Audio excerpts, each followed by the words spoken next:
Hey guys, welcome back to X-Men Games. So last time I spoke about my hopes and expectations for F1 2021, so I'll leave the link for that down in the description below if you want to check that out. But today, I'll be talking about 5 things Watch Dogs got wrong. Now in the past when I've made right and wrong videos, I usually find it very difficult to find faults with games I play, a bit like Uncharted 4. Unfortunately, as good as this game is, the same can't be said as there's quite a few things wrong with this game. But first, I need to talk about the live streams and algorithm experiment. The live stream I'm hoping will happen next week, but I'm not certain yet. And the algorithm experiment will be part of that video too, but it's also part of this video, so if you could follow the description instructions below, that'd be really great. But anyway, as always guys, if you haven't already, please be sure to hit the subscribe button, and a big thanks to all my amazing subscribers. With that all said, let's get into it. So the first thing this game did wrong was the voice acting, because I can't quite explain how awful it is. You would think a multi-million-dollar company such as Ubisoft would be able to get some good voice actors and writers to write a decent script and produce some good voice acting, but it's quite a pathetic attempt. A lot of the dialogue is spoken by the protagonist of the game, Aiden Pierce, and he's probably the worst voice actor in the whole game. A lot of the things he says are to himself, but using direct address, as if he's talking to you, kind of like how it's used in the film Deadpool, but in this case, it's really depressing. Now, this same sort of thing is used in Batman Arkham Asylum, and Batman Arkham City and all that, but I definitely think it's done a lot better in those games. I really can't quite understand why the voice acting here is so bad. Games like GTA 5 have brilliant voice acting, and while that game had a much bigger budget than this, Watch Dogs was still made by Ubisoft, which is one of the richest video game companies in the world, so I really think they have no excuse here, and overall I think they should have done a much better job. So the next thing up on this list is the terrible soundtrack, and I'm not on about the game's score, because as I said in my previous video, it provides brilliant ambience and atmosphere, but the licensed soundtrack, in my opinion, is awful. As I said in my previous point, this game had a lot of funding, almost 70 million to be exact, and I think they could have done a lot better with that money. Got some more well-known licensed songs.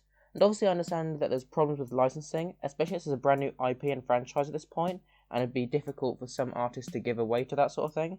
But it just would have been a lot nicer to have better music. But of course, I don't want to deter from the fact that this game had a brilliant overall game score, which I think it does pretty well. I just think they should have done a much better job in terms of getting better licensed songs. So the third thing up on this list is the graphical downgrade. Yep, all you hardcore gamers knew this was coming. But graphical downgrade is where the game looks graphically worse than it did in promotional material like the trailers, and Watch Dogs has to be one of the most notorious and controversial cases of graphical downgrades in history. I think this comparison says it all really. There was so much hype in terms of the graphics of this game, and when they finally released the final release trailer and the game was released, people realised it looked very different from what was originally shown.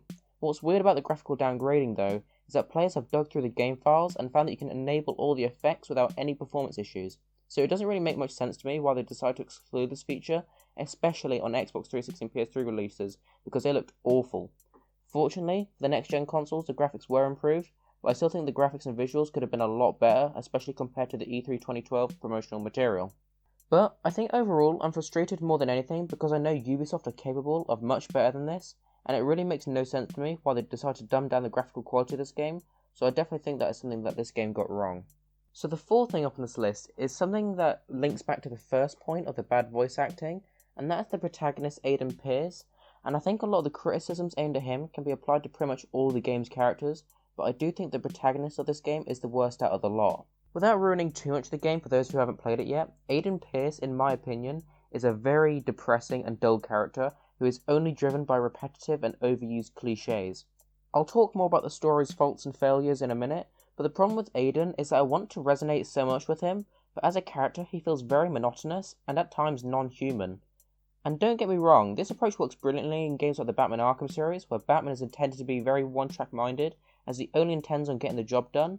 But the difference between Batman and Aiden Pierce is that Batman is brilliant in so many ways that he's almost a little superhuman. And of course Batman's suit and cowl hides his identity, but with Aiden Pierce we see his full face most of the time, and he doesn't have any interesting abilities that distinguish himself from other famous protagonists, and because of his monotonous nature, he just has no interesting differences from other characters, and that, in my opinion, is a huge missed opportunity from Ubisoft.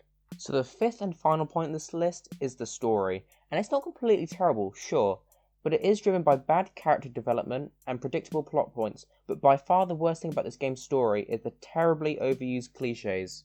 Like the main one being hunting down the person who killed a relative of the protagonist, which is extremely cliche, but it's the protagonist's main motive for the whole game. There are other repetitive motives used in this game as well, but again, I don't want to completely ruin the story for people who haven't played it yet. But one of the worst problems of the story is the lack of a good villain. Like, Lucky Quinn is alright, but is again very cliche, and Iraq is alright as well, but apart from that, there really isn't much to make them memorable. Going back to the Batman Arkham series, the villains in that were memorable and distinctive, and while I know Rocksteady had a head start with all these brilliant villains at their disposal, but I still think they had to write them well in their games, and so I really think that Ubisoft had no excuse when it comes to a good roster of characters, but also the story itself. They really should have spent more time, money, and resources on making them the best that they could. So they were my picks of 5 things Watch Dogs got wrong. Let me know what you think down in the comments below. I'll of course be doing more right and wrong on videos, with Hitman being the next game I'm doing a right and wrong on. If you guys want to see me do a right and wrong in any games in particular, then please let me know, as I'm always looking for new games to do a right and wrong on. I would also like to mention, I'm putting a bit more time into editing now, just to make my future videos the best I possibly can. And good news, I've ordered a PS4 camera so I can do some live streams soon, probably at the end of this week as I mentioned earlier, if I can get it working. But anyway, as I said in some of my previous videos, I'm a huge fan of Batman, so if I reach 25 subscribers, I'll definitely do a right and wrong Batman Arkham Asylum, and we're so close to 25, we're at 22 at the moment, so if you haven't already guys, please be sure to hit those like and subscribe buttons, that would be really great, and it would really help this channel out a lot. But anyway guys, I hope you enjoyed watching this video, thank you so much for watching, and I'll see you in the next video.